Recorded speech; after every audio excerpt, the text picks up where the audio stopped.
আপনার হাজী সাহেব স্টাইলে আপনাদের সম্পদ ছিনতাই করবে, আপনার পাগড়ি স্টাইলে ছিনতাই করবে, আর বুঝাবে যে আমি নামাজ পড়ি এত রাকাত তত রাকাত, কিন্তু আপনার সম্পদ ছিনতাই করে নিয়ে যাবে। এটা কথা সারা জীবন মনে রাখবেন।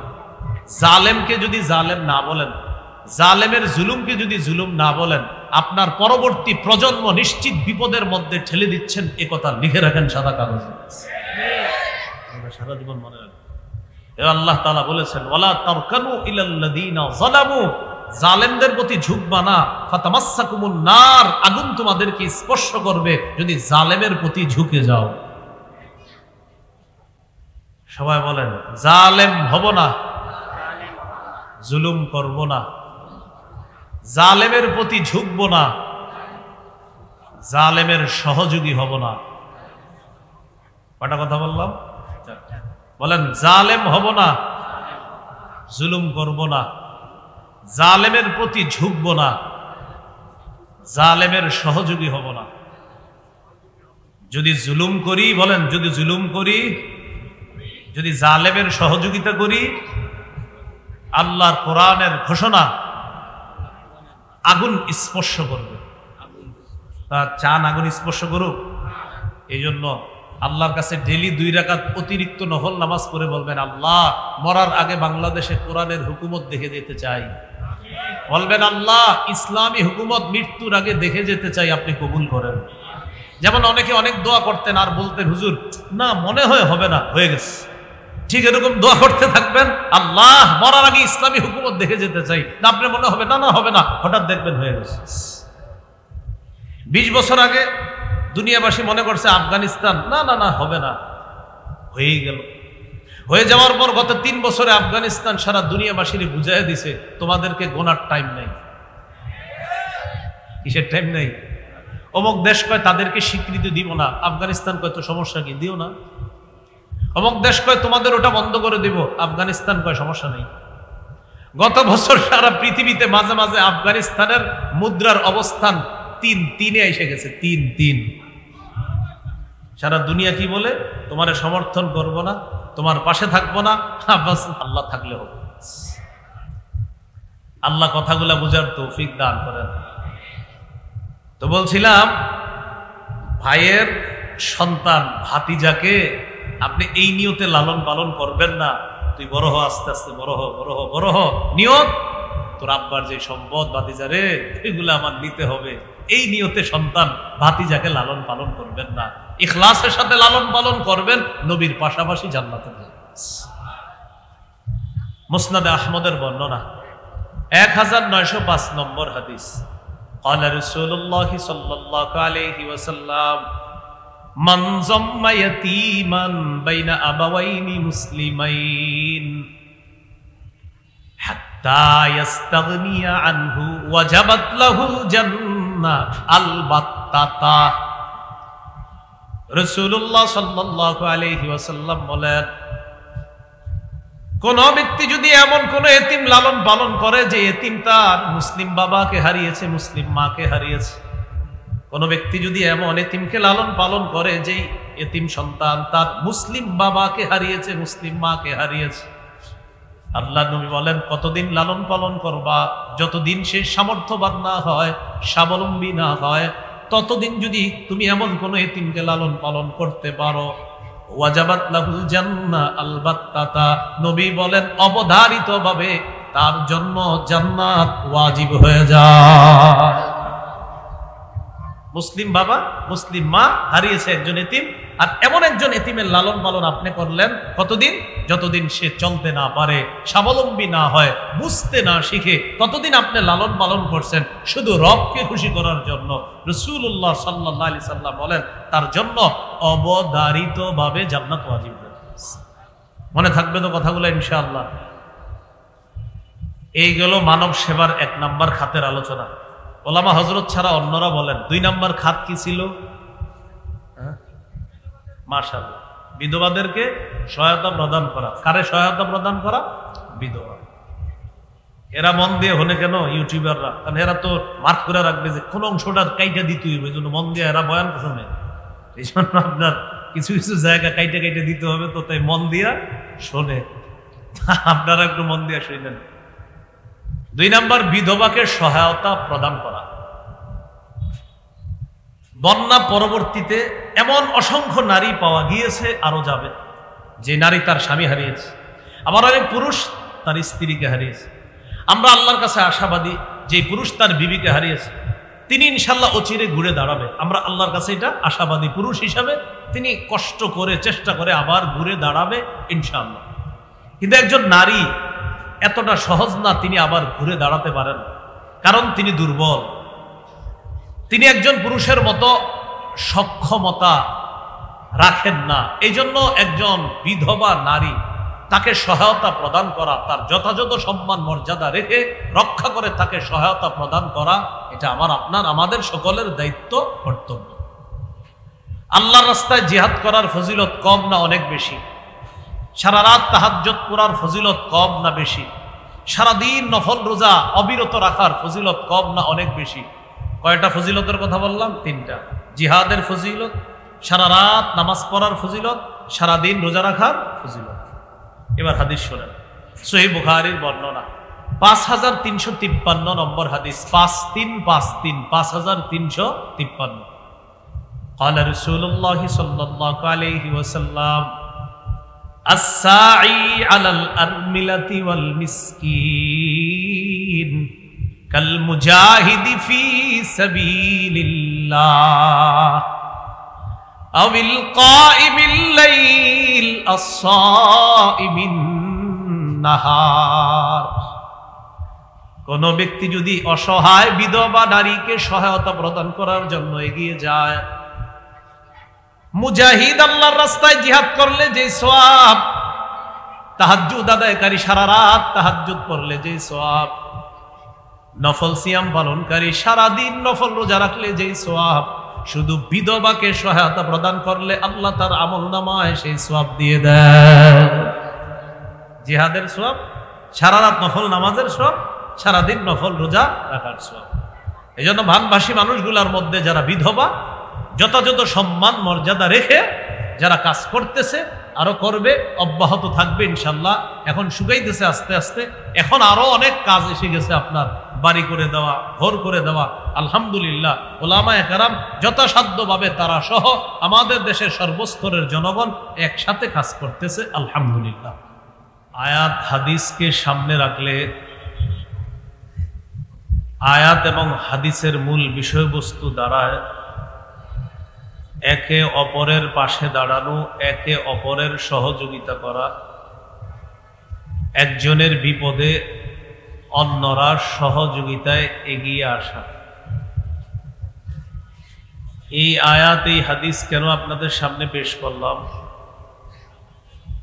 আমাদের বাংলাদেশে হঠাৎ করে কয়েকটি অঞ্চল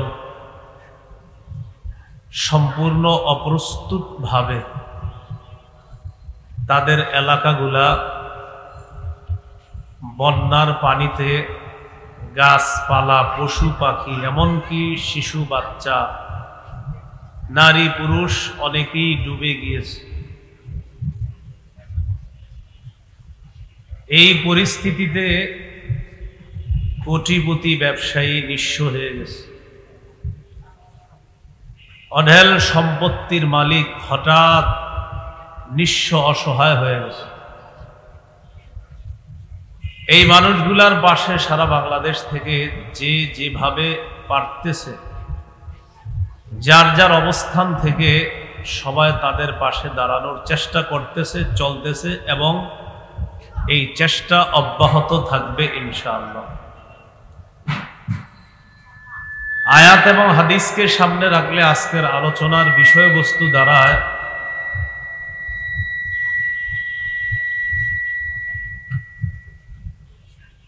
আয়াত হাদিসকে সামনে রাখলে আজকের আলোচনার বিষয়বস্তু দ্বারায় মানব সেবা করা। কি করা? মানব সেবা। মানব সেবা সম্পর্কে ভূমিকায় কয়েকটি কথা শুনি, এরপর মূল বক্তব্য আলোচনা করব। আল্লাহ তাআলা সূরা মাইদার 2 নম্বর আয়াতের অংশ বিশেষে বলেন, ওয়াতাআওয়ানু আলাল বিররি ওয়াত তাকওয়া, পুণ্যের কাজে এবং তাকওয়ার ক্ষেত্রে তোমরা একে অপরের সহযোগিতা করো। ওয়ালা তাআওয়ানু আলাল ইসমি ওয়াল উদওয়ান, গুনাহের কাজে সীমালঙ্ঘন এবং নাফরমানিতে একজন আরেকজনকে সহযোগিতা করো না। ওয়াত্তাকুল্লাহ, তোমরা আল্লাহকে ভয় করো। ইন্নাল্লাহা শাদীদুল ইকাব, নিশ্চয় আল্লাহ কঠিন শাস্তিদাতা। আবু দাউদের বর্ণনা 4944 নম্বর হাদিস। এই হাদিসটি আমি বলবো, বলার পর অনুবাদ আমরা সবাই মিলেমিশে করব, বলেন ইনশাআল্লাহ। قال رسول الله صلى الله عليه وسلم إن الدين النصيحة إن الدين النصيحة إن الدين النصيحة। আশা করি আপনারা এতটুকু বুঝেছেন যে একই বাক্য রাসূল সাল্লাল্লাহু আলাইহি সাল্লাম 3 বার বলেছেন। এক বাক্য কয়বার বলেছেন? এবার অনুবাদটা সবাই মিলে করি, চলেন বলেন। অন্যের কল্যাণ কামনা করাই দিন, অন্যের কল্যাণ কামনা করাই দিন, অন্যের কল্যাণ কামনা করাই দিন। রাসূলুল্লাহ সাল্লাল্লাহু আলাইহি সাল্লাম বাক্যটি কয়বার বলেছেন? 3 বার। আমরা অনুবাদও শিখলাম কয়বার? 3 বার। সহিহ বুখারীর বর্ণনা 57 নম্বর হাদিস। এই হাদিসের বর্ণনাকারী জারীর ইবনে আব্দুল্লাহ রাদিয়াল্লাহু তাআলা তিনি বলেন, বায়াতু রাসূলুল্লাহ সাল্লাল্লাহু আলাইহি ওয়াসাল্লাম আলা ইকামিস সালাহ ওয়া ইতাইজ যাকাহ ওয়ান নুসহি লিকুল্লি মুসলিম। রাসূলুল্লাহ সাল্লাল্লাহু আলাইহি সাল্লামের সাহাবী জারীর ইবনে আব্দুল্লাহ রাদিয়াল্লাহু তাআলা আনহু বলেন, আমি নবীজি সাল্লাল্লাহু আলাইহি সাল্লামের কাছে বায়াত হলাম এই মর্মে, আলা ইকামিস সালাহ, আমি নামাজ কায়েম করব, ওয়া ইতাইজ যাকাহ, আমি যাকাত আদায় করব, ওয়ান নুসহি লিকুল্লি মুসলিম, আমি প্রত্যেক মুসলমানের কল্যাণকামী হব, কল্যাণ কামনা করব, এই শর্তে নবীর কাছে আমি বায়াত হলাম। তাহলে প্রত্যেক মুসলমানের কল্যাণ কামনা করা আমার, আপনার, আমাদের সকলের দায়িত্ব, কর্তব্য। আল্লাহ এই কর্তব্য পালন করার তৌফিক দান করুন। সহিহ মুসলিমের বর্ণনা 2699 নম্বর হাদিস, 2699 নম্বর হাদিস। মোট হাদিস সংখ্যা হবে 3033টা। قال رسول الله صلى الله عليه وسلم, রাসূলুল্লাহ সাল্লাল্লাহু আলাইহি ওয়াসাল্লাম বলেন, আল্লাহু ফি আউনিল আবদি মা কানাল আবদু ফি আউনি আখি। অনুবাদটা কত সুন্দর, একটু মন দিয়ে শোনেন। রাসূলুল্লাহ সাল্লাল্লাহু আলাইহি সাল্লাম বলেন, বান্দা যতক্ষণ তার অন্য ভাইয়ের সাহায্য করবে ঠিক ততক্ষণ আল্লাহ তাকে সাহায্য করতেই থাকবেন। বান্দা যতক্ষণ অন্যকে সাহায্য করতে থাকবে ততক্ষণ আল্লাহ তাকে সাহায্য করতে থাকবে। তাহলে এই নেকির কাজ আমরা সবাই করব তো ইনশাআল্লাহ। আল্লাহ করার তৌফিক দান করেন।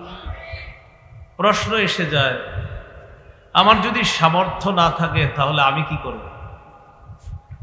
প্রথম কথা হলো, আপনার সামর্থ্য 2 টাকা ছিল, 2 টাকাই সহযোগিতা করছে। কথার কথা, কারো যদি এমন অবস্থা হয় তার 2 টাকারও সামর্থ্য নাই, তিনি কি করবেন? তিনি মুখ দিয়ে 2-4টা ভালো কথাও তো বলার সামর্থ্য রাখেন।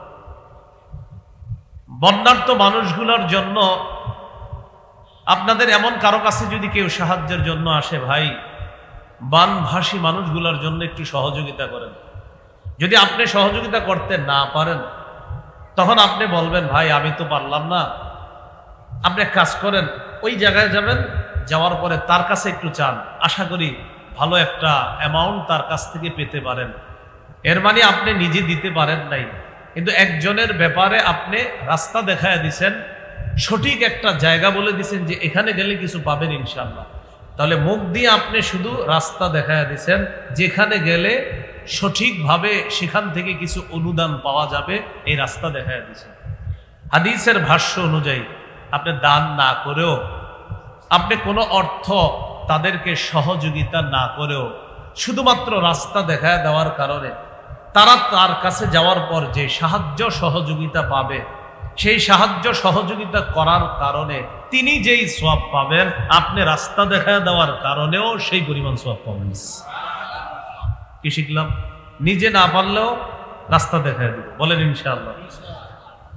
দলিল তিরমিজির বর্ণনা 2670 নম্বর হাদিস, 2670 নম্বর হাদিস। قال رسول الله صلى الله عليه وسلم, রাসূলুল্লাহ সাল্লাল্লাহু আলাইহি সাল্লাম এই হাদিসের মধ্যে বলেন, ইন্নাদ দাল্লা আলাল খাইরি কাফাইলিহি।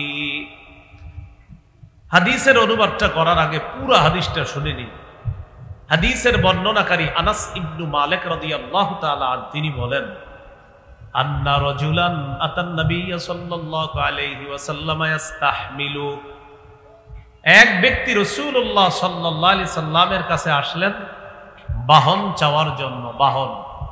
বাহনের উপরে চড়বে, এই বাহন চাওয়ার জন্য। তো নবীজির কাছে এসে বললেন, হুজুর আমার একটা বাহন লাগবে, বাহনে চড়বো, আমি জিহাদের ময়দানে যাব। ফালাম ইয়াজিদ ইনদাহু মা ইয়াতাহাম্মালু। নবীজি তাকে দেওয়ার মতো কোনো বাহন দিতে পারলেন না। নবীজির কাছে কোনো বাহন ছিল না তাকে দেওয়ার মতো। ফাদাল্লাহু আলা আখার। রাসূলুল্লাহ সাল্লাল্লাহু আলাইহি ওয়াসাল্লাম তাকে রাস্তা দেখায় দিলেন। নবীজি বলে দিলেন, অমুকের কাছে যাও, যাওয়ার পর আমার কথা বলবা, আশা করা যায় সে তোমার বাহনের ব্যবস্থা করবে। নবীজি দেন নাই, বলে দিলেন অমুকের কাছে যাও, সেখানে গেলে আশা করি বাহনের ব্যবস্থা হবে। তিনি গেলেন, যাওয়ার পর সত্যি সত্যি ওই ব্যক্তি তাকে বাহনের ব্যবস্থা করে দিয়েছে। ফাতান নবী সাল্লাল্লাহু আলাইহি ওয়াসাল্লাম ফাআখবারা। বাহন নিয়ে লোকটি আল্লাহর নবীর কাছে আসলেন, আসার পর বললেন, ইয়া রাসূলুল্লাহ, অমুক ব্যক্তির কাছে আপনি পাঠালেন, যাওয়ার পর আমি সত্যি তার কাছে বাহন পেয়ে গেছি। নবীজি বললেন, ইন্নাদ দাল্লা আলাল খাইরি কাফাইলিহি। ওই ব্যক্তি তোমাকে বাহন দিয়ে যে সওয়াব পেয়েছে, আমি রাস্তা দেখায় দেওয়ার কারণে সেই সওয়াব পেয়ে গেছে। নবীজি কি শিখাইলেন? যে আমি বাহন দিতে পারি নাই, তো এমন একটা জায়গার কথা বলেছি যেখানে গেলে তুমি বাহন পাবা, আর সত্যি সত্যি পেয়ে গেছো, আমি রাস্তা দেখিয়ে দেওয়ার কারণে সেই সওয়াব পেয়ে গেছি। এবার আমার সাথে বলেন, কল্যাণের রাস্তা দেখিয়ে দিলে সেই কল্যাণকর কাজ যদি ওই ব্যক্তি করে, আল্লাহ তাআলা কল্যাণের রাস্তা দেখিয়ে দিয়েছে যিনি, কল্যাণকারীর মতোই তাকেও আল্লাহ সওয়াব দান করবে। আমি রাস্তা দেখাইছি, উনি করছে, উনি করে যে সওয়াব পাবে, আমি রাস্তা দেখাই সে সওয়াব পাবে। এবার আমরা মূল আলোচনায় যাই। এতক্ষণ আমরা ভূমিকা জানলাম, এবার আমরা শিরোনামটা কিন্তু প্রথমে ঠিক করেছিলাম, আপনাদের মনে আছে কিনা? আজকের আলোচনার শিরোনাম কি? মানব সেবা। বলেন কি শিরোনাম? মানব সেবা। মানব সেবার অনেক খাত আছে। আজকে আপনাদের সামনে 10টি খাত নিয়ে আমরা আলোচনা করব। কয়টি খাত? 10টি। প্রথমে আমি 10টি খাত বলি, একদম মন দিয়ে শুনবেন। মানব সেবার 1 নম্বর খাত এতিম লালন পালন করা। 2 নম্বর খাত বিধবা অসহায় নারীর সহায়তা প্রদান করা। 3 নম্বর খাত দুস্থ অসহায় দরিদ্র মানুষের সেবা করা। 4 নম্বর খাত রোগীর সেবা শুশ্রূষা করা। 5 নম্বর খাত প্রতিবেশীর খোঁজ খবর নেওয়া, বিশেষ করে এই বানভাসী মানুষ যারা এখন তাদের কোটিপতি প্রতিবেশীরা, তারা যারা বানভাসী হয়ে গেছে, বন্যা কবলিত হয়ে গেছে, কোটিপতি প্রতিবেশীদের দায়িত্ব কর্তব্য এখন বেশি করে তাদের খোঁজ খবর নেওয়া। 6 নম্বর, কর্জে হাসানা দেওয়া, ঋণ দেওয়া, কর্জে হাসানা। 7 নম্বর, ত্রাণ বিতরণ করা। ত্রাণের নামটা আমরা ওই এলাকায় যদি ত্রাণ নিয়ে যাই, ট্রাকের সামনে ত্রাণ না লিখে লিখবো হাদিয়া বিতরণ। কি লিখবো? হাদিয়া। যেমন আপনার নারায়ণগঞ্জ যুব সমাজের পক্ষ থেকে হাদিয়া বিতরণ। কি লিখবো? হাদিয়া বিতরণ। 1 নং বাবুরাইল যুব সমাজের পক্ষ থেকে হাদিয়া বিতরণ। ত্রাণ না লিখে লিখবো কি? হাদিয়া। 8 নম্বর, শরণার্থীদেরকে নিরাপদ আশ্রয় কেন্দ্রের ব্যবস্থা করা। বন্যায় তার ঘর ডুবে গেছে, তার নিরাপদ আশ্রয় কেন্দ্রের ব্যবস্থা করতে হবে আমাকে, আপনাকে, আমাদেরকে। এটা আমাদের দায়িত্ব, আমাদের কর্তব্য। 9 নম্বর, সুস্থ শরীরে স্বেচ্ছায় রক্তদান করা। 10 নম্বর, সমাজ কল্যাণমূলক কাজ করা। সেটা এককভাবে করা যায়, সাংগঠনিকভাবে করা যায়। বাকি বন্যা সামনে রেখে এই কাজ এককভাবে না করে সাংগঠনিকভাবে করাটাই উত্তম। এই 10টি খাত বললাম, আমি এক শ্বাসে আবার বলে দিচ্ছি, এরপর বিস্তারিত বলতেছি। এতিম লালন পালন করা, অসহায় বিধবা তাদেরকে সহায়তা প্রদান করা। 3 নম্বর, দুস্থ অসহায় দরিদ্রদের সেবা করা। 4 নম্বর, রোগীদের সেবা শুশ্রূষা করা। 5 নম্বর, প্রতিবেশীর খোঁজ খবর রাখা। 6 নম্বর, কর্জে হাসানা দেওয়া। 7 নম্বর, ত্রাণ বিতরণ করা, হাদিয়া বিতরণ। 8 নম্বর, শরণার্থীদেরকে নিরাপদ আশ্রয় কেন্দ্রের ব্যবস্থা করে দেওয়া। 9 নম্বর, স্বেচ্ছায় সুস্থ শরীরে রক্ত দেওয়া। 10 নম্বর, সমাজ কল্যাণমূলক যে কোনো ভালো কাজ করা। এটা একা করা যেতে পারে, সাংগঠনিকভাবেও করা যেতে পারে। এই 10টি খাত নিয়ে আপনাদের সামনে এখন ইনশাল্লাহ কিছু কথা বলব। 1 নম্বর খাত, এতিমের লালন পালন করা। বন্যা পরবর্তীতে অনেক এতিম পাওয়া যাবে, ইতিমধ্যে পাওয়া গিয়েছে। যে বন্যায় তার মা হারিয়েছে, বাবা হারিয়েছে, মা বাবা ডুবে যাওয়ার সময় ওই বাচ্চাটারে ডেকের উপরে বসায় দিছে, ডেক্সির উপরে বসায় দিছে। এই বাচ্চা ভাসতে ভাসতে আপনার কিনারায় গেছে। এখন এই এতিমকে লালন পালন করার দায়িত্ব কর্তব্য যারা সুস্থ মুসলমান আছে তাদের দায়িত্ব কর্তব্য। সূরা বাকারার ৮৩ নম্বর আয়াতে আল্লাহ বলেন, লা তা'বুদুনা ইল্লাল্লাহ ওয়া বিল ওয়ালিদাইনি ইহসানা ওয়া দিল কুরবা ওয়াল ইয়াতামা ওয়াল মাসাকিন। আল্লাহ তাআলা বলেন, লা তা'বুদুনা ইল্লাল্লাহ, আল্লাহ ছাড়া কারো ইবাদত করবা না, আল্লাহ ছাড়া কারো ইবাদত করবা। ওয়া বিল ওয়ালিদাইনি ইহসানা, পিতা মাতার প্রতি সদাচরণ করো। ওয়াদিল কুরবা, নিকটাত্মীয়ের প্রতি সদাচরণ করো। ওয়াল ইয়াতামা, এতিমের প্রতি সদ্ব্যবহার করো। ওয়াল মাসাকিন, যারা দরিদ্র অসহায় তাদের প্রতি সদ্ব্যবহার করো। এখানে আল্লাহ তাআলা অনেকগুলা খাত সম্পর্কে আলোচনা করেছেন। এর মধ্যে আল্লাহ তাআলা বিশেষভাবে এতিমদের কথা বলেছেন। তাদের লালন পালন করা, তাদের সাথে সদ্ব্যবহার করা, এটা আমাদের দায়িত্ব কর্তব্য। শুধু যে বন্যা কবলিত এলাকার এতিমদেরকে আমরা ভালো ব্যবহার করবো এমন না, এই নারায়ণগঞ্জেও কোনো এতিম থাকলে তাদের সাথেও ভালো ব্যবহার করতে হবে।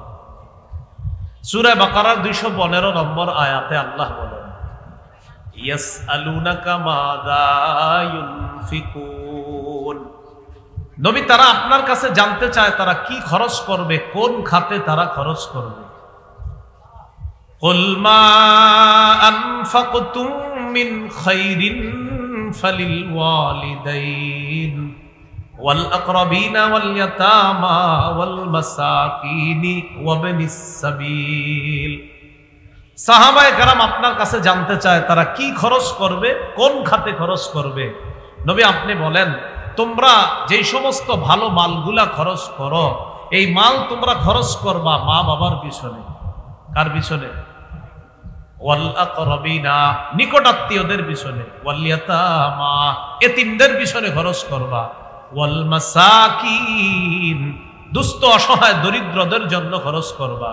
ওয়া বিনিস সাবিল, মুসাফির সফরে বের হওয়ার পর হঠাৎ তার টাকা পয়সা শেষ হয়ে গেছে, তার জন্য তোমরা এই টাকা খরচ করবে।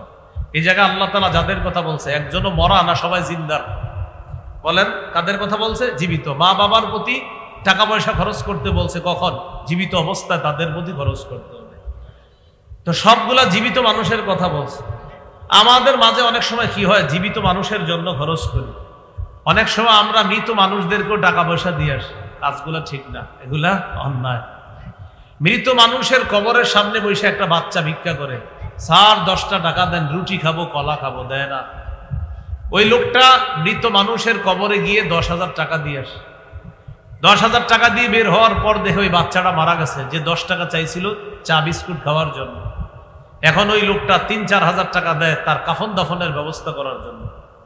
জীবিত অবস্থায় চাইছিল কত টাকা, মরার পর খরচ করতেছে কত? এখন 3-4 হাজার। আমাদের মারা মস্তিষ্ক এখন এমন হয়ে গেছে, জীবিত মানুষে মানুষ দিতে চায় না, মরা মানুষের জন্য জান দিয়ে দিতে চায়। জীবিত অবস্থায় চাইলো 10 টাকা, দেয় না। মরে যাওয়ার পর উনি দেয় 3,000, আরেকজনে দেয় 10,000, আরেকজন 5,000। কয় তার লাশ পৌঁছানোর ব্যবস্থা করতে হবে, অথচ ছেলেটা কতক্ষণ করতেছে 10টা টাকা দেন, 10টা টাকা দেন। আমাদের একটা অসুস্থ আজীব মস্তিষ্ক হয়ে গেছে। আমরা মাঝে মাঝে মান্যত করি অমুক মরা জায়গায় গিয়ে টাকা দিব। হারাম, স্পষ্ট হারাম। মরা জায়গায় টাকা দেবেন, মান্যত করা, এই মান্যত করেনও না, এই মান্যত আদায় হবে না। সেখানে যে টাকা দিচ্ছেন হারাম, এর কারণে আপনার গুনাহ হবে। মৃত্যুর পর শাস্তির জন্য আপনি অপেক্ষা করেন। মনে মনে ভাবতে পারেন আপনি নতুন করে এসে এই কথা বলতেছেন, ফাও ফাও, আপনার কথা মানি না। আমি বলছি না আপনি মানার জন্য, তবে আবেদন করতেছি মানার জন্য। মানলে ভালো, না মানলে কবর আছে। তো বলছিলাম এতিমদের জন্য টাকা পয়সা খরচ করতে বলছে আল্লাহ তাআলা। বিপরীত দিকে বন্যা কবলিত যে সমস্ত এলাকা, এই এলাকা এমন কিছু এতিম পাওয়া যাবে যে এতিমের মা বাবা অনেক টাকা পয়সা ব্যাংকে রেখে গেছে। তো বলেন তো স্বাভাবিকভাবে এই টাকা পয়সাগুলো এখন পাবে কে? ওই সন্তান, শিশু সন্তান। এলাকার কিছু হোমলা চোমলা নেতা খেতারা কি করবে? তারে টার্গেট করে যে এই এতিমের দায়িত্ব নিতে হবে। কেন? বড় হলে ছলে বলে কৌশলে ওর থেকে যেন কিছু হাতিয়ে নেওয়া যায়। এই জাতীয় অসুস্থ মস্তিষ্ক আর দুশ্চরিত্রের কিছু মানুষও পাওয়া যায়। এদেরকে হুঁশিয়ার করে আল্লাহ সূরা নিসার 10 নম্বর আয়াতে বলেন, ইন্নাল্লাযীনা ইয়াকুলুনা আমওয়ালাল ইয়াতামা যুলমা ইন্নামা ইয়াকুলুনা ফি বুতুনিহিম নারা ওয়া সায়াসলাউনা সাঈরা। যারা অন্যায়ভাবে এতিমের সম্পদ পেটে ঢুকায়, এতিমের সম্পদ যারা অন্যায়ভাবে খায়, তারা পেটের মধ্যে আগুন ঢুকায়, আগুন খায়। এবার এক অংশ আমি বলি, আরেক অংশ আপনারা বলেন তো। যারা এতিমের সম্পদ খায় তারা কি খায়? যারা এতিমের সম্পদ পেটে ঢুকায় তারা পেটে কি ঢুকায়? আগুন। ওয়াসায়াসলাউনা সাঈরা, সত্তর অচিরেই তারা প্রজ্বলিত আগুন জাহান্নামে প্রবেশ করবে। বলি নাউযুবিল্লাহ। আমার আঙ্গুলের দিকে তাকান, এই 2 আঙ্গুল দেখেন, হালকা একটু ফাঁকা আছে মাঝখানে, ঠিক না? এই 2 আঙ্গুল হালকা ফাঁকা আছে না? আচ্ছা। সহিহ বুখারীর বর্ণনা 5304 নম্বর হাদিস। قال رسول الله صلى الله عليه وسلم انا وكافل اليتيم في الجنة هكذا واشار بالسبابة والوسطى وفرج بينهما। রাসূলুল্লাহ সাল্লাল্লাহু আলাইহি ওয়াসাল্লাম তর্জনী এবং মধ্যমা আঙ্গুলে ইশারা করে আল্লাহর নবী 2 আঙ্গুল এইভাবে ফাঁকা করে বলেন, আমি এবং এতিমের লালন পালনকারী এইভাবে পাশাপাশি জান্নাতে থাকবো। পাশাপাশি জান্নাতে থাকবো। এতিম লালন পালন করা অনেক বড় ফজিলতের কাজ। আপনার ভাই মারা গেছে, ভাতিজা এতিম হয়ে গেছে, তারা লালন পালন করবেন নেকির আশায়, সওয়াবের আশায়। এই নিয়তে লালন পালন করবেন না যে বড় ভাইয়ের কিছু সম্পত্তি আছে, ভাতিজারে দেখি কোনোভাবে লালন পালন করে ভাইয়ের সম্পত্তিগুলা ছিনিয়ে নেওয়া যায় কিনা। এই জাতীয় লোক কিন্তু নারায়ণগঞ্জ না থাকলেও বাংলাদেশে আছে। আল্লাহ বুঝার তৌফিক দান করেন। এখানে আছে, এখানে তো আরো বড় ধরনের আছে। এমনি ছোটখাটো আছে কিনা জানি না, এমনি বড় ধরনের আছে। আপনার হাজী সাহেব স্টাইলে আপনাদের সম্পদ ছিনতাই করবে, আপনার পাগড়ি স্টাইলে ছিনতাই করবে, আর বুঝাবে যে আমি নামাজ পড়ি এত রাকাত তত রাকাত, কিন্তু আপনার সম্পদ ছিনতাই করে নিয়ে যাবে। এটা কথা সারা জীবন মনে রাখবেন। জালেমকে যদি জালেম না বলেন, জালেমের জুলুমকে যদি জুলুম না বলেন, আপনার পরবর্তী প্রজন্ম নিশ্চিত বিপদের মধ্যে ঠেলে দিচ্ছেন। এ কথা লিখে রাখেন সাদা কাগজে, সারা জীবন মনে রাখবেন। আল্লাহ তাআলা বলেছেন, ওয়ালা তারকানু ইলাল্লাযীনা যালামু, জালেমদের প্রতি ঝুঁকবা না, ফাতামাসসাকুমুন নার, আগুন তোমাদেরকে স্পর্শ করবে যদি জালেমের প্রতি ঝুঁকে যাও। সবাই বলেন, জালেম হব না, জুলুম করব না, জালেমের প্রতি ঝুঁকব না, জালেমের সহযোগী হব না। কয়টা কথা বললাম? বলেন, জালেম হব না, জুলুম করব না, জালেমের প্রতি ঝুঁকব না, জালেমের সহযোগী হব না। যদি জুলুম করি, বলেন যদি জুলুম করি, যদি জালেমের সহযোগিতা করি, আল্লাহর কোরআনের ঘোষণা আগুন স্পর্শ করবে। তা চান আগুন স্পর্শ করুক? এই জন্য আল্লাহর কাছে ডেলি 2 রাকাত অতিরিক্ত নফল নামাজ পড়ে বলবেন, আল্লাহ মরার আগে বাংলাদেশে কোরআনের হুকুমত দেখে যেতে চাই। বলবেন, আল্লাহ ইসলামী হুকুমত মৃত্যুর আগে দেখে যেতে চাই, আপনি কবুল করেন। যেমন অনেকে অনেক দোয়া করতেন আর বলতেন, হুজুর না মনে হয় হবে না, হয়ে গেছে। ঠিক এরকম দোয়া করতে থাকবেন, আল্লাহ মরার আগে ইসলামী হুকুমত দেখে যেতে চাই, না আপনার মনে হবে না, না হবে না, হঠাৎ দেখবেন হয়ে গেছে। 20 বছর আগে দুনিয়াবাসী মনে করছে আফগানিস্তান, না না না হবে না, হয়েই গেল। হয়ে যাওয়ার পর গত 3 বছরে আফগানিস্তান সারা দুনিয়াবাসীর বুঝাই দিছে, তোমাদেরকে গোনার টাইম নাই। কিসের টাইম নাই? অমুক দেশ কয় তাদেরকে স্বীকৃতি দিব না, আফগানিস্তান কয় তো সমস্যা কি, দিও না।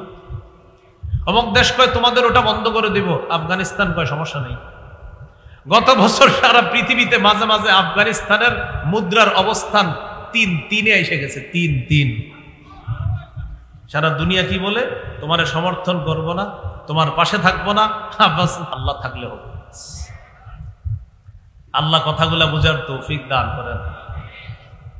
তো বলছিলাম, ভাইয়ের সন্তান ভাতিজাকে আপনি এই নিয়তে লালন পালন করবেন না, তুই বড় হ, আস্তে আস্তে বড় হ, বড় হ, বড় হ, নিয়ত তোর আব্বার যে সম্পদ ভাতিজারে এগুলো আমার নিতে হবে, এই নিয়তে সন্তান ভাতিজাকে লালন পালন করবেন না।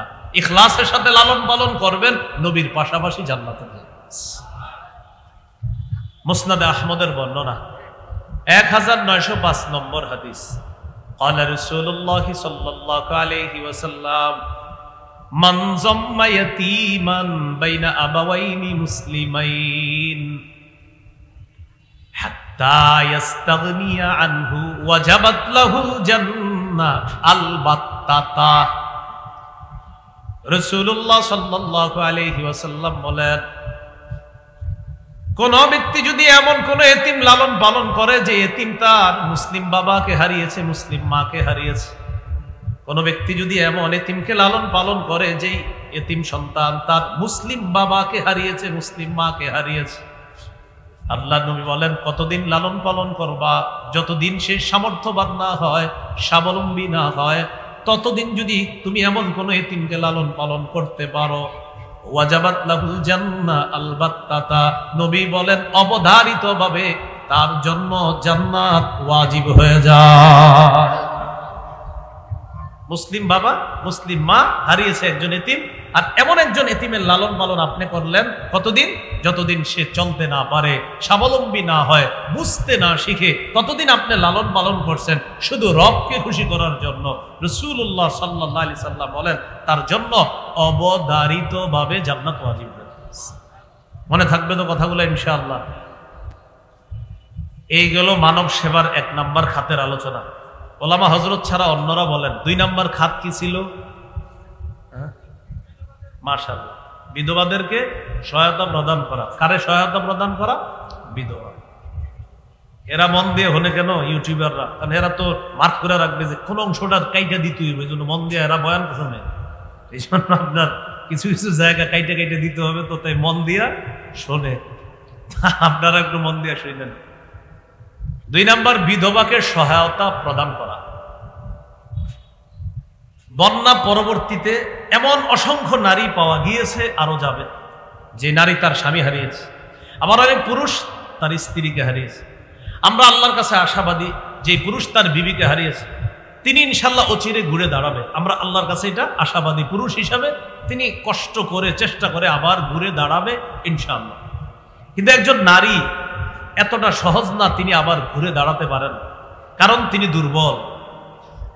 তিনি একজন পুরুষের মতো সক্ষমতা রাখেন না। এই জন্য একজন বিধবা নারী, তাকে সহায়তা প্রদান করা, তার যথাযথ সম্মান মর্যাদা রেখে রক্ষা করে তাকে সহায়তা প্রদান করা, এটা আমার আপনার আমাদের সকলের দায়িত্ব, কর্তব্য। আল্লাহর রাস্তায় জিহাদ করার ফজিলত কম না অনেক বেশি? সারা রাত তাহাজ্জুদ করার ফজিলত কম না বেশি? সারাদিন নফল রোজা অবিরত রাখার ফজিলত কম না অনেক বেশি? কয়টা ফজিলতের কথা বললাম? তিনটা। জিহাদের ফজিলত, সারা রাত নামাজ পড়ার ফজিলত, সারাদিন রোজা রাখার ফজিলত। এবার হাদিস শোনেন, সহিহ বুখারীর বর্ণনা 5353 নম্বর হাদিস, 5353, 5353। قال رسول الله صلى الله عليه وسلم الساعي على الأرملة والمسكين كالمجاهد في سبيل الله أو القائم الليل الصائم النهار। কোন ব্যক্তি যদি অসহায় বিধবা নারীকে সহায়তা প্রদান করার জন্য এগিয়ে যায়, মুজাহিদ আল্লাহর রাস্তায় জিহাদ করলে যে সওয়াব, তাহাজ্জুদ আদায়কারী সারা রাত তাহাজ্জুদ পড়লে যে সওয়াব, নফল সিয়াম পালনকারী সারাদিন নফল রোজা রাখলে যে সওয়াব, শুধু বিধবাকে সহায়তা প্রদান করলে আল্লাহ তার আমলনামায় সেই সওয়াব দিয়ে দেয়। জিহাদের সওয়াব, সারা রাত নফল নামাজের সওয়াব, সারাদিন নফল রোজা রাখার সওয়াব। এজন্য ভানবাসী মানুষগুলোর মধ্যে যারা বিধবা, যথাযথ সম্মান মর্যাদা রেখে যারা কাজ করতেছে, আরো করবে, অব্যাহত থাকবে ইনশাল্লাহ। এখন শুকাইতেছে আস্তে আস্তে, এখন আরো অনেক কাজ এসে গেছে আপনার, বাড়ি করে দেওয়া, ঘর করে দেওয়া। আলহামদুলিল্লাহ, উলামায়ে কেরাম যথাসাধ্যভাবে তারা সহ আমাদের দেশের সর্বস্তরের জনগণ একসাথে কাজ করতেছে, আলহামদুলিল্লাহ। 3 নম্বর খাত কি ছিল? অসহায় দুস্থ দরিদ্রদের সেবা করা। আলহামদুলিল্লাহ, সর্বশ্রেণীর মানুষ অসহায়দের পাশে দাঁড়াচ্ছে। কিন্তু একটা কথা আপনারা সবাই স্বীকার করতে হবে, সেটা হলো এদেশে যে কোনো দুর্যোগে সর্বপ্রথম উলামায়ে কেরাম ঝাঁপিয়ে পড়ে। এই কথাটা কি আপনারা সবাই স্বীকার করতেছেন? তবে এবারের বন্যাকে কেন্দ্র করে সারা বাংলাদেশ এক হয়ে গেছে, এবং এই সারা বাংলাদেশ এক হওয়াটা কেমন যেন আমি ভালো ভালো কিছু স্বপ্ন দেখতেছি ভবিষ্যতে। অতীতেও দুর্যোগ হয়েছে, কিন্তু সারা বাংলাদেশ এক হয়ে গেছে এমন হয় নাই। কিন্তু এই বন্যাকে কেন্দ্র করে মুসলমানদের পাশাপাশি হিন্দু, বৌদ্ধ, খ্রিস্টানরা সহ সবাই এক হয়ে গেছে। কেমন যেন বাংলাদেশ জানান দিতেছে, ষড়যন্ত্র করে লাভ নাই, ভবিষ্যতে ঝামেলা করলে সবাই মিলে মোকাবেলা করবে। এটা মুসলমান সহ সবাই জানান দিতেছে যে দেখো, বিপদে সারা বাংলাদেশের সবাই এক। আমরা কোনো বিপদে ফেলাইতে চেষ্টা করবা, সবাই এক হয়ে যাবে। এই জায়গায় যে ঠিক বলছেন, এই ভবিষ্যতে এই মানসিকতা রাখবেন ইনশাআল্লাহ। তাহলে এই বন্যা কেন্দ্র করে এক হয়ে গেছে, আমরা দোয়া করব এই একতাটা যেন আল্লাহ টিকায় রাখে। শুধু একতা যদি ঠিক থাকে তাহলে খবর আছে। কি খবর আছে বলেন? বাতিলদের খবর আছে। বলেন কাদের? বাতিলদের খবর আছে। আল্লাহ বুঝার তৌফিক দান করেন। দুস্থদেরকে সহায়তা প্রদান করা মানে জান্নাতের ঘাটি অতিক্রম করা। সূরা বালাদের 14 থেকে 16 নম্বর আয়াতে আল্লাহ তাআলা বলেন, আও ইতআমুন ফি ইয়াউমিন যী মাসগাবা ইয়াতীমান যা মাকরাবা আও মিসকিনান যা মাতরাবা। ক্ষুধার দিনে মানুষকে খাওয়ানো, নিকটাত্মীয় এতিমকে খাওয়ানো, ভুলন্টিত অভাবগ্রস্ত মানুষকে খাওয়ানো মানি হলো আল্লাহর জান্নাতের ঘাটি অতিক্রম করা। অভাবীকে খাওয়ানো, এতিমকে খাওয়ানো, ভুলণ্ঠিত অভাবগ্রস্তদেরকে খাওয়ানো মানে জান্নাতের ঘাটি অতিক্রম করা। এই জাতীয় নেকির কাজে আমরা সবাই স্বতঃস্ফূর্তভাবে অংশগ্রহণ করার তৌফিক দান করেন। বিপরীত দিকে অভাবগ্রস্তদের পাশে যদি না দাঁড়াই, আল্লাহ না করেন এটা জাহান্নামে যাওয়ার কারণ হতে পারে, বলি নাউজুবিল্লাহ। দলিল সূরা মুদ্দাসসিরের 42 থেকে 44 নম্বর আয়াতে আল্লাহ তাআলা বলেন, জান্নাতীরা জাহান্নামীদেরকে প্রশ্ন করবে। কারা? জান্নাতীরা জাহান্নামীদেরকে প্রশ্ন করবে, মা সালাকাকুম ফি সাকার। আচ্ছা, তোমাদেরকে কোন জিনিস জাহান্নামে প্রবেশ করালো? জাহান্নামে আসার কারণ কি? কি অপরাধ করছো তোমরা? জাহান্নামী মানুষগুলা জবাব দিবে, ক্বালু লাম নাকু মিনাল মুসাল্লিন, আমরা নামাজ পড়তাম না।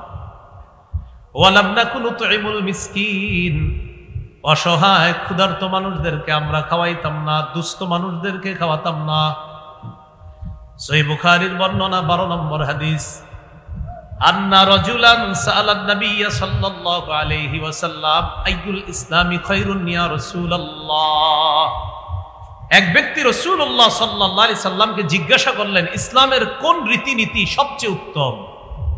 فقال رسول الله صلى الله عليه وسلم تطعم الطعام, ক্ষুধার্তকে খাবার খাওয়ানো, এটা ইসলামের শ্রেষ্ঠ রীতিনীতির অন্তর্ভুক্ত হয়ে যায়। ক্ষুধার্তকে খাবার খাওয়ানো। আলেমদেরকে আপনারা দাওয়াত দিয়ে কত আইটেম করেন? 15-20, কত আইটেম করি আমরা আলেমদেরকে দাওয়াত দিই। অথবা কোটিপতি আত্মীয় স্বজনকে দাওয়াত দিই, কত আইটেম করি। ছেলের বিয়ে মেয়ের বিয়েতে তাদেরকে দাওয়াত দিয়ে কত আইটেম করি। ক্ষুধার্ত মানুষকে দাওয়াত দিয়ে খাওয়াইছেন, এমন প্রয়োজন পাওয়া যাবে সমাজে? বলেন। যে আপনি কানে কানে একজন গরিবকে বললেন, আগামী শুক্রবার জুমার নামাজের পর তুমি তোমার পরিবার নিয়ে আমার বাসায় আসবা, তোমার দাওয়াত। তো ওই গরিব মানুষটা মনে করবে কি, যে উনি মনে হয় দরজার মধ্যে বসায় কিছু খাওয়াই দিবে। সাধারণত তো এটাই মনে করে, কারণ আপনি তো তাকে সাধারণত দরজায় বসায় হয়তো মাঝে মাঝে 1 প্লেট ভাত দিচ্ছেন, ভাতের সাথে মাছ গোস্ত দিয়ে দিচ্ছেন, নাও না এখানে বসে খাবেন। গরিবকে মাঝে মাঝে কানে কানে বলবেন, আগামী শুক্রবার জুমার পর তোমার পরিবার সহ আমার বাসায় দাওয়াত। কেমন দাওয়াত? আমারে দাওয়াত দিবে, যেমন ভাবে দাওয়াত দিবেন ঠিক তাকে এইভাবে দাওয়াত দিবেন। আপনি ও কোটিপতি আত্মীয়কে যেভাবে দাওয়াত দিতেন তাকে এইভাবে দাওয়াত দিয়ে তাদেরকে যেখানে বসায় খাওয়াইতেন তাকেও সেখানে বসায় খাওয়াবেন। বিশ্বাস করেন, এই হঠাৎ খুশি হয়ে যাওয়াতে আপনার জন্য জান্নাত ওয়াজিব হয়ে যাবে। উনি তো কল্পনা করতে পারবে না, এত ধনী মানুষ আমাকে দাওয়াত দিয়া তার ঘরে ওই জায়গায় বসাইছে যেখানে অন্যদেরকে বসায়। তো বলছিলাম ভাই, আমরা সমাজে না আলেমদেরকে বা কোটিপতিদেরকে বা আত্মীয়দেরকে খাওয়ানোর প্রচুর লোক আছে, ক্ষুধার্ত মানুষকে খাওয়ানোর লোক কয়জন পাওয়া যাবে? এই জন্য ক্ষুধার্ত মানুষকে খাওয়ানো এটা ইসলামের শ্রেষ্ঠ রীতিনীতির অন্তর্ভুক্ত। আল্লাহ এই আমলটা আমাদেরকে বেশি করার তৌফিক দান করেন। তো অসহায় মানুষদের খাবার খাওয়ানো, তাদের খাদ্য ইত্যাদির ব্যবস্থা করে দেওয়া। তো আমি আশাবাদী নারায়ণগঞ্জ থেকে ইতিমধ্যে অনেক কাফেলা গেছে ওখানে, তো হয়তো আরো যাবে। তো যাই হোক, গিয়েছে বা আপনারা এখান থেকেও তাদের জন্য কিন্তু সহযোগিতা পাঠাতে পারেন। আল্লাহ তৌফিক দান করেন। 4 নম্বর খাত মানব সেবার। সুস্থ আমরা যারা আছি, আমাদের দায়িত্ব কর্তব্য হলো অসুস্থ মানুষের সেবা নিশ্চিত করা। বন্যা পরবর্তী সময় এমন অনেক মানুষ পাওয়া যাবে যারা 8 দিন 10 দিন বাহিরে আসতে পারে নাই, কোথাও যাইতে পারে নাই, অসুস্থ হয়ে গেছে, হসপিটালে যাইতে পারে নাই। তাদের সেবা নিশ্চিত করা এটা দায়িত্ব কর্তব্য। আপাতত 4টা বিষয়ে খুব খেয়াল করতে হবে: খাদ্য, বস্ত্র, বাসস্থান, স্বাস্থ্য। খাদ্য, বস্ত্র, বাসস্থান, স্বাস্থ্য, এই 4টা বিষয় খুব গুরুত্ব দিতে হবে তাদের জন্য। তো বলছিলাম স্বাস্থ্য সেবা। তিরমিজির বর্ণনা 2737 নম্বর হাদিস, 2737। قال رسول الله صلى الله عليه وسلم للمؤمن على المؤمن 6 خصال। রাসূলুল্লাহ সাল্লাল্লাহু আলাইহি সাল্লাম বলেন, একজন মুমিনের উপর আরেক মুমিনের জন্য 6টি হক আছে। বলেন তো, আপনাদের জন্য আমার উপর কয়টি হক? আপনাদের উপর আমার জন্য কয়টি হক? 6টি। 1 নম্বর, ইয়াউদুহু ইদা মারিদা, যখন কোনো মুমিন মুসলমান অসুস্থ হবে তাকে দেখতে যাওয়া। 2 নম্বর, ওয়াশহাদুহু ইদা মাতা, কোনো মুসলমান মারা গেলে তার কাফন দাফনে অংশগ্রহণ করা। 3 নম্বর ওয়ায়ুজিবুহু ইদা দাআ, দাওয়াত দিলে তার দাওয়াত গ্রহণ করা। ওজর না থাকলে দাওয়াত গ্রহণ করা, ওজর থাকলে ভিন্ন কথা, ওনার ওজর থাকতে পারে, তো ওজর না থাকলে কোনো মুসলমান দাওয়াত দিলে দাওয়াত গ্রহণ করা। এখানে একটা বিষয় ক্লিয়ার করে দেওয়া দরকার। নারায়ণগঞ্জ অনেক আসছি এই এলাকায় বয়ানে, মনে মনে এসে গেছে অনেকের, তো আপনি তো একদিনও খান নাই আমাদের এলাকায় এসে, এটা আসতে পারে অনেকের মনে, আমার ওজর আছে এই জন্য আমি খাই না ভাই। তো এই জন্য বললাম 3 নাম্বার ওয়ায়ুজিবুহু ইদা দাআ, দাওয়াত দিলে ওজর না থাকলে দাওয়াত গ্রহণ করা। তো আপনাদের যাদের মনে প্রশ্ন আছে আপনি খান না কেন, আমার ওজর আছে এই জন্য আমি এই দাওয়াতটা গ্রহণ করতে পারি না। 4 নাম্বার ওয়ায়ুসাল্লিমু আলাইহি ইদা লাকিয়া, মুসলমানের সাথে সাক্ষাৎ হলে তাকে সালাম দেওয়া। এবার একটা জোরে কথা বলবো আমরা, বলেন সবাই, আমরা সালামের অপেক্ষা করব না, আমরাই প্রথমে সালাম দিব। আবার আমরা সালামের অপেক্ষা করব না, অহংকার থেকে মুক্ত থাকার জন্য আমরাই প্রথমে সালাম দিব। সবাই শুধু সালামের অপেক্ষা করে, সালামের অপেক্ষা না, আমি সালাম দিব, অপেক্ষা না। মাদ্রাসার হুজুর মোহতামিম সাহেবরা এসে বিচার দেয়, আপনার বক্তব্যের ছাত্রগুলো আমার সালাম দেয় না। তো হুজুরে বুদ্ধি করে বলে আপনি দিচ্ছেন না, আমি তো দেই না, তো আপনি কেন দেন না? এই জন্য অনেকে এরকম অভিযোগ নিয়ে আসে, আপনার ছাত্রগুলা সালাম দেয় না। সব খালি হুজুরকে দোষ আর মাদ্রাসার ছাত্রকে দোষ, আর কারো দোষ নেই। 6 বছর 7 বছরে বাচ্চা বুঝেই বাকি, এর ব্যাপারে এসে নালিশ করে, ছেলেগুলা সালাম দেয় না। তো আমারে কে কিন্তু নালিশ করেন না, করলে এত সুন্দর সুন্দর জবাব আল্লাহ বের করে দেয় আমার মুখ দিয়ে, যে আপনি কিন্তু একদম হাসি মুখ কালো হয়ে যাবেন। যেমন আমাকে যদি এসে বলেন যে মাদ্রাসার ছোট্ট বাচ্চারা সালাম দেয় না, তা আমি বলতে পারি আপনাকে, কখন দেখলেন? আর বললেন না, ওই দিন আমি বাজারে যাইতেছিলাম ওদের সামনে দিয়ে, ওরা ওই দোকানের সামনে বসা, আমার সালাম দেয় না। তো আমি জবাবে বলবো, হাদিসে আসছে যিনি যাবে, যারা বসা তাদেরকে সালাম দিবে। তো আপনি তো যাইতেছিলেন, ওরা বসা ছিল, আপনি সালাম দেন নাই কেন? তখন কি হবে? হাসি মুখটা চুপ হয়ে যাবে। এগুলো বিষয়। অনেক সময় এসে বিচার দেয়, আপনার ছাত্রগুলো নামাজে ডিস্টার্ব করে, মাদ্রাসার হুজুরদেরকে বিচার দেয়।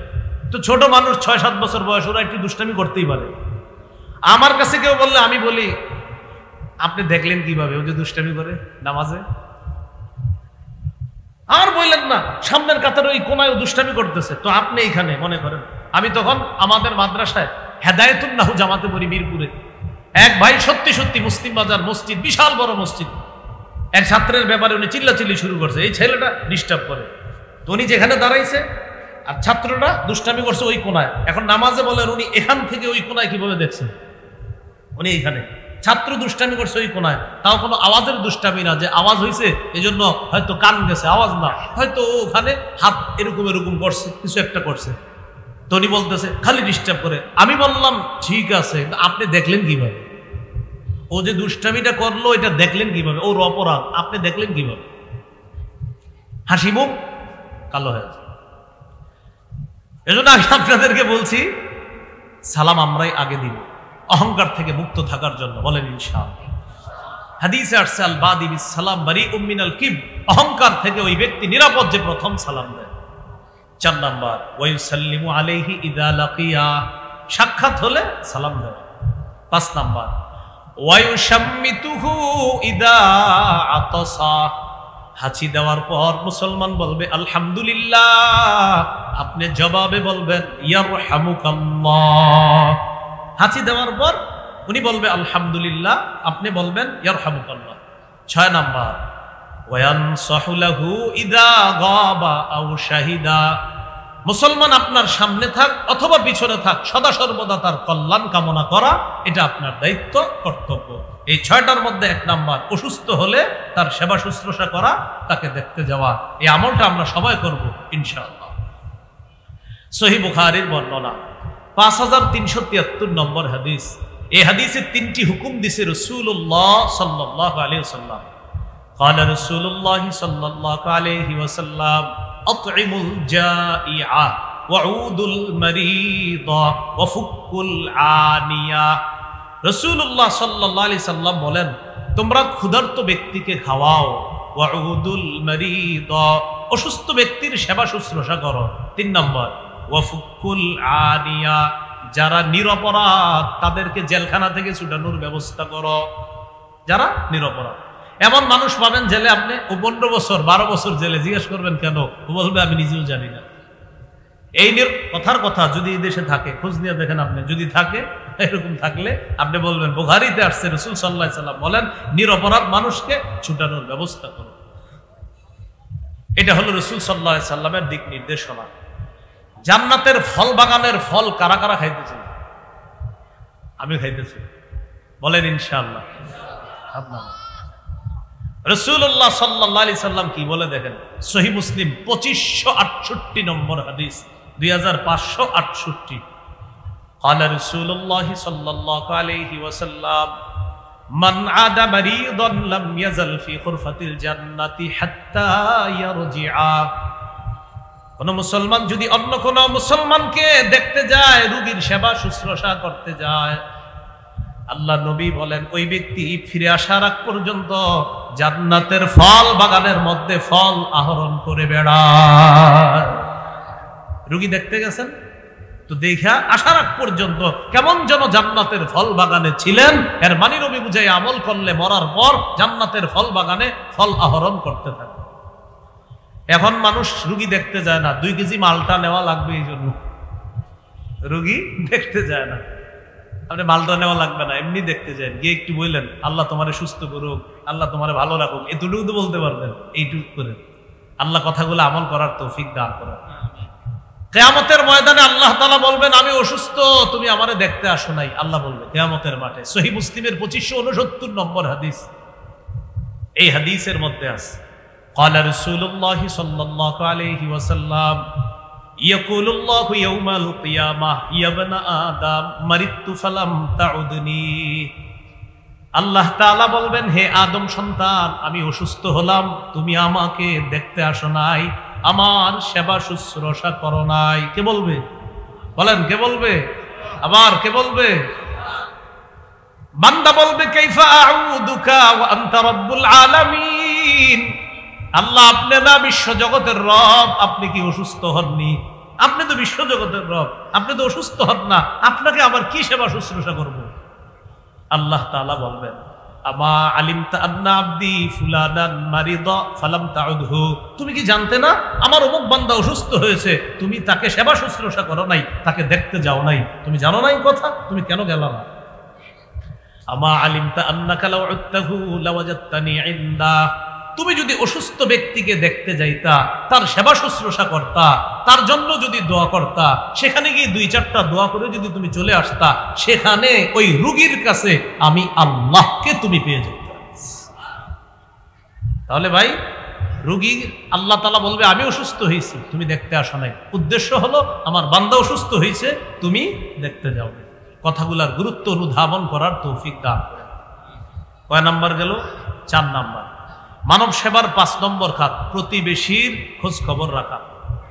তো বলছিলাম বানভাসী মানুষগুলা যারা এখন, তাদের কোটিপতি আত্মীয় স্বজন যারা আছে, আপাতত ওই প্রতিবেশীর খোঁজ নেওয়া তাদের খুবই দায়িত্ব, কর্তব্য। সহিহ বুখারীর 6015 নম্বর হাদিসের বর্ণনা। قال رسول الله صلى الله عليه وسلم ما زال جبريل يوصيني بالجار حتى ظننت انه سيورثه।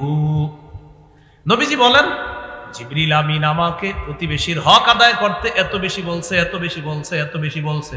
নবী আপনি প্রতিবেশীর হক আদায় করেন, নবী আপনি প্রতিবেশীর হক আদায় করেন, নবী আপনি প্রতিবেশীর হক আদায় করেন। নবীজি বলেন এত বেশি বলছে আমাকে, আমি ধারণা করে ফেললাম না জানি আল্লাহর পক্ষ থেকে জিবরিল আমিন আমাকে এসে এই কথা বলে ফেলে যে প্রতিবেশীকেও মিরাজ দিবেন। প্রতিবেশীকে কি দিবেন? যদিও প্রতিবেশীকে মিরাজ দিতে হবে না, কিন্তু নবীজি বলেন এত বেশি প্রতিবেশীর হক আদায় করতে বলছে, আমি টেনশনে পড়ে গেলাম, না জানি আল্লাহ কখন বলে ফেলে যে প্রতিবেশীকে মিরাজও দিবেন। এটা আল্লাহ কিন্তু বলে নাই, কিন্তু নবীজি বলেন এত বেশি আমাকে প্রতিবেশীর হক আদায় করতে বলছে। প্রতিবেশীর হক আদায় করবো তো ইনশাল্লাহ। 2 পাশে বাড়ি বানান না, যেমন আপনারা প্রতিবেশীর বাড়ি 1 তলা, আপনি বাড়ি বানাইছেন 6 তলা। রাসূলুল্লাহ সাল্লাল্লাহু আলাইহি সাল্লামের হাদিস প্রমাণ করে তুমি যে 6 তলা বাড়ি বানায়া আমার উম্মতের বাতাস বন্ধ করলা, আমি নবী কিন্তু কাজটা পছন্দ করিনি। কি হইল বিষয়টা? জায়েজ আছে? আপনি 6 তলা বাড়ি বানানো জায়েজ আছে? নবীজি বলতেছেন তুমি বাড়ি বানাবা, আমার উম্মতের বাতাস বন্ধ করবা, না না বিষয়টা আমি নবীর ভালো লাগে না। তাহলে কি করবেন? আপনি বড় বাড়ি বানানোর আগে প্রতিবেশীর সাথে একটু কথা বলবেন, ভাইজান আমি তো একটা বাড়ি বানাবো, আমার 2-3টা সন্তান, 3-4 তলা করতে হবে, আপনার বাড়ি এখন 1 তলা, আমার বাড়িটা 3 তলা করলে আপনার তো এই পাশের বাতাস বন্ধ হবে, আপনি অনুমতি দিলে বাড়ি বানাইতে পারি। উনি অবাক হবে, আশ্চর্য হবে, দোয়াও করবে। উনি জিজ্ঞাসা মনে আপনাকে জিজ্ঞাসা করবে, ভাইজান আপনার বাড়ি আপনি বানাবেন, আমার কাছে জিজ্ঞাসা করার কি আছে? তখন আপনি বলবেন হাদিসে আসছে আমি বাড়ি বানানোর জন্য আপনার বাতাস বন্ধ না করি, তাই আপনার কাছ থেকে আগে থেকে মাপ চাইতে আসছি। উনি খুশি হবে, উনি দোয়া করবে, উনি বলবে আপনি বাড়ি বানান। তো এটা কিন্তু নাজায়েজ না, আপনি বাড়ি বানান, জায়েজ আছে। কিন্তু নবীজি বলতেছেন যে তুমি বাতাস বন্ধ করবা, না না বিষয়টা না আমার পছন্দ হয় নাই। তাহলে এটা কতটা গুরুত্বপূর্ণ কথা,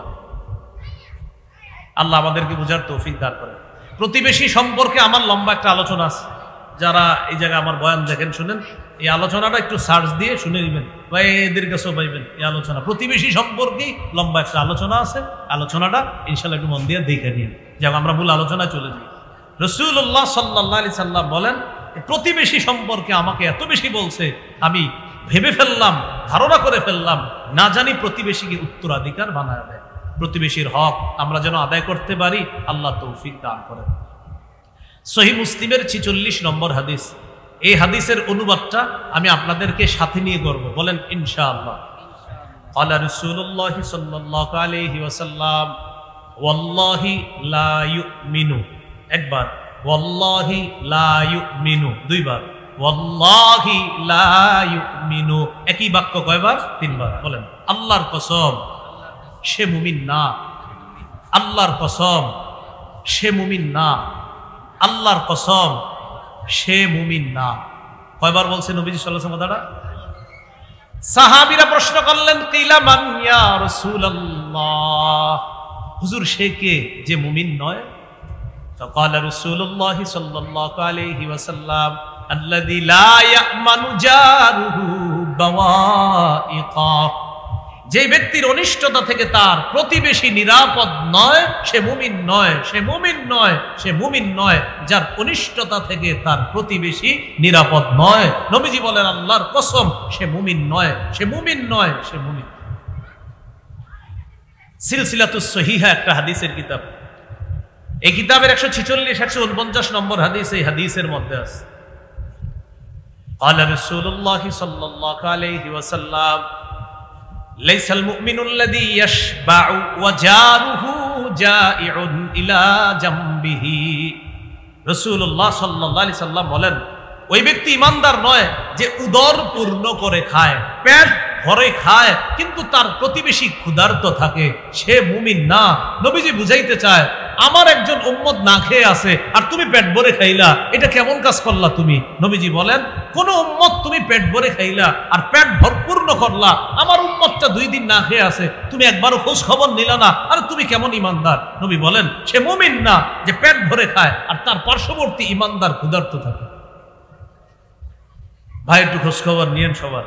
আপনাদের বাসা বাড়ি আছে, এরকম রাস্তাঘাটে অনেক অসহায় ছেলে মেয়ে পাবেন, রাস্তাঘাটে ঘুমায়, আশেপাশে ঘুমায়, খাবার পায় না, ক্ষুধার্ত থাকে, কখনো আপনারে বলেও না, হয়তো ক্ষুধার জ্বালা এরা সহ্য করে ফেলেছে, মাঝে মাঝে চুপি চুপি বিরিয়ানির প্যাকেট কিনে দিয়ে দিন।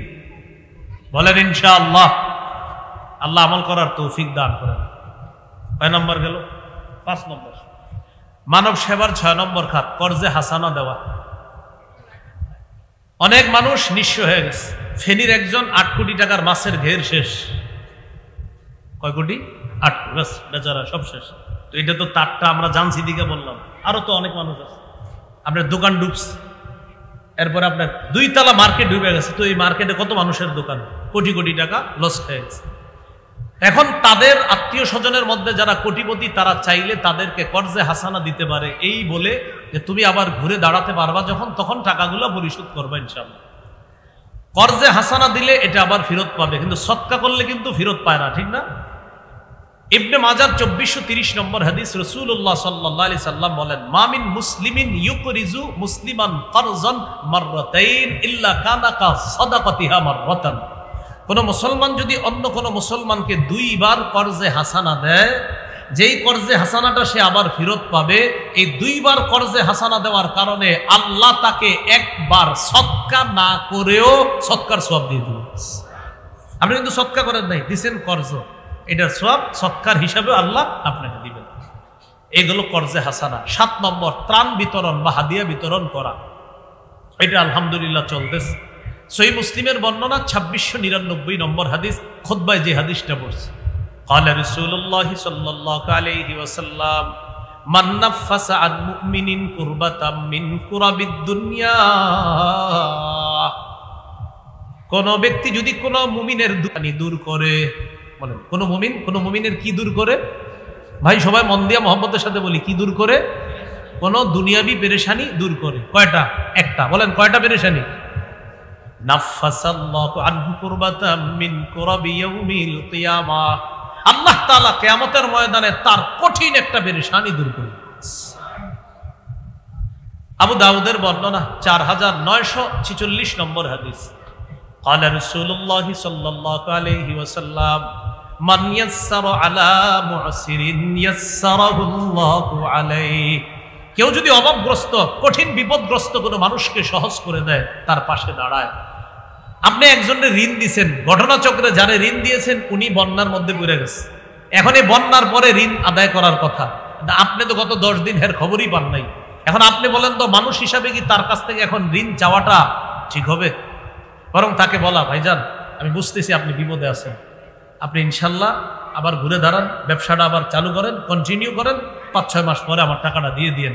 এই যে তাকে আপনি একটু সুযোগ করলেন, সহজ করে দিলেন, একটা বিপদগ্রস্ত মানুষের একটা কঠিন বিষয় আপনি সহজ করে দিলেন, কিয়ামতের ময়দানে কঠিন বিপদ আল্লাহ সহজ করতে। 8 নাম্বার, শরণার্থীদেরকে আশ্রয় দেওয়া। আলহামদুলিল্লাহ মসজিদ মাদ্রাসায় তালাশ করেন, শিশু পাবেন, নারী পাবেন, মুসলিম পাবেন, হিন্দু পাবেন, বৌদ্ধ খ্রিস্টানদেরকেও মসজিদে পাবেন, মাদ্রাসায় পাবেন। এটা কি প্রমাণ করে?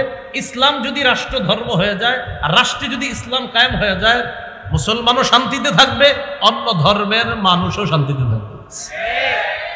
বুঝে ঠিক না না বুঝে? কিন্তু আমি যে ওয়াজটা করে গেলাম এটা এখানে রাখলে হবে না, আপনি হেঁটে হেঁটে প্রত্যেককে বলতে হবে, ভাই ইসলাম যদি কায়েম হয়ে যায় তুমিও শান্তিতে থাকবা, আমিও থাকবো। রিকশাওয়ালারে বলবেন, ভাই দোয়া করবা ইসলাম যেন কায়েম হয়, তুমিও শান্তিতে থাকবা, আমিও শান্তিতে থাকবো, হিন্দুও শান্তিতে থাকবে, অন্য ধর্মের মানুষগুলাও শান্তিতে থাকবে। আপনার হিন্দু কলিগ আছে অফিসে চাকরি করে, তাকেও বুঝান, ভাই ইসলাম কায়েম হলে তুমিও ভালো থাকবা, আমিও ভালো থাকবো। আল্লাহ কথাগুলা বেশি বেশি প্রচার করার তৌফিক দান করে, তো তাদের প্রতি দয়া প্রদর্শন করা।